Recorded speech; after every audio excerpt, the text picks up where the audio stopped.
Fascist সরকার সাংবাদিকদের উপর যথেষ্ট নির্যাতন নিপীড়ন করেছিল। ছাত্র জনতার আন্দোলনে 5ই আগস্টে ফ্যাসিস্ট পতন হওয়ার পর আমরা ভেবেছিলাম সাংবাদিকরা বোধহয় এখন স্বাধীনভাবে লিখবে, স্বাধীনভাবে মুক্ত। কিন্তু না, ফ্যাসিস্ট সরকার পালিয়ে গেলেও তার দোসররা যারা আমাদের এলাকাতে বিভিন্ন এলাকায় বাংলাদেশের আনাচে কানাচে যারা আত্মগোপনে আছে, তারা এই দেশকে অস্থিতিশীল করার জন্য একের পর এক বিতর্কিত কর্মকাণ্ড করে যাচ্ছে।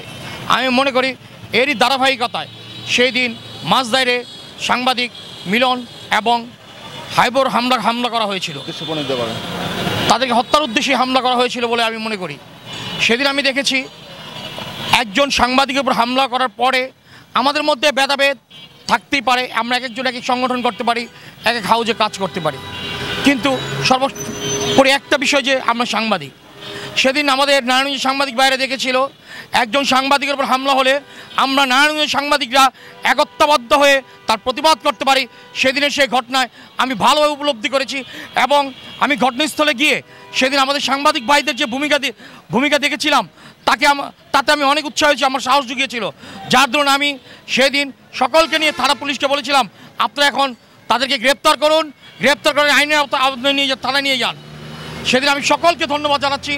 আমি এই নারায়ণগঞ্জবাসীকে এবং যারা সাংবাদিক সমাজের দিকে সাংবাদিক সমাজকে আঘাত করবে তাদের উৎসে বলতে চাই, আপনারা দেখুন নারায়ণগঞ্জের সাংবাদিকের মধ্যে ভেদাভেদ থাকতে পারে, কিন্তু কোনো সাংবাদিকের উপরে হামলা হলে আমরা যে সবাই একই ছায়াতলে একই কাতারে এসে দাঁড়াই, তা আজকের এবং সেদিনের ঘটনায় প্রমাণিত করে।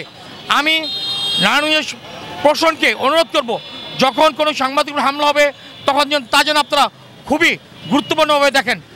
আমাদের সাংবাদিক ভাইদের উদ্দেশ্যে আমি বলতে চাই, আমাদের ভিতরে একসাথে কাজ করতে গেলে ভুল বুঝাবুঝি থাকতেই পারে, কিন্তু কারো উপর আঘাত আসলে এইবার যেভাবে আপনারা ঝাঁপিয়ে পড়েছেন, আপনাদের প্রতি আমার আহ্বান থাকবে আমরা এভাবেই সবসময় ঝাঁপিয়ে পড়ব। সাংবাদিকরা আজকে হামলা শিকার হয়েছে, এটা যদি পার পেয়ে যায়, আজকে সে হামলা শিকার হয়েছে, কাল আমি হামলা শিকার হব, আপনি হামলা শিকার হবেন। এই জন্য এই প্রতিবাদ হওয়ার দরকার ছিল। এই যে আজকে যারা প্রতিবাদের আয়োজন করেছেন তাদেরকেও আমি ধন্যবাদ জানাই। আর শুধু হামলা নয়, অনেক সাংবাদিক মিথ্যা মামলা শিকার হচ্ছেন। নিউজ পত্রিকায় রিপোর্ট করলাম, ভাল লাগলো না, গিয়ে দেখা গেল কোর্টে তারা একটা চাঁদাবাজির মামলা করে দিল। এটা নিয়ে পুলিশ আবার তখন ফায়দা হাসিলের চেষ্টা করে, পুলিশ তখন ওই সাংবাদিককে দাবায় রাখার চেষ্টা করে। এই সব ব্যাপারগুলি যখনই কারো বিরুদ্ধে কোনো মিথ্যা মামলা হবে, হামলা হলে তো আমরা সঙ্গে সঙ্গে অ্যাকশানে যাব, মিথ্যা মামলা হলে আপনারা সবাই জানাই দেবেন এবং প্রেস ক্লাবকেও অবগত করবেন। আমরা ইনশাল্লাহ একতাবদ্ধভাবে প্রতিটি অন্যায়ের প্রতিবাদ করব। আরেকটি কথা আমি বলি, প্রশাসনকে উদ্দেশ্য করেই বলি, আজকে সাংবাদিকরা যদি আপনাদের পাশে না থাকতো, পুলিশের পাশে যদি সাংবাদিকরা না থাকতো, সাংবাদিকরা থাকার পরেও আপনারা আইন শৃঙ্খলা সামাল দিতে পারছেন না। যদি সাংবাদিক সমাজ, নারায়ণগঞ্জের সাংবাদিকরা আপনাদের পাশে না থাকতো, এই শহর বসবাসের উপযোগী থাকতো না, মানুষ বসবাস করতে পারতো না। নারায়ণগঞ্জের সাংবাদিকদের প্রতি প্রতিটা সন্ত্রাসীর কিন্তু একটা ভীতি কাজ করে, গডফাদারদের ভিতরে এরা ভীতি কাজ করে যে কিছু করলেই তো ওরা এক ঝাঁক সাংবাদিক চলে আসবে, পত্রিকায় নিউজ চলে আসবে, সোশ্যাল মিডিয়ায় নিউজ চলে যাবে। এই ভয়ে কিন্তু সন্ত্রাসীরা স্তিমিত থাকতেছে।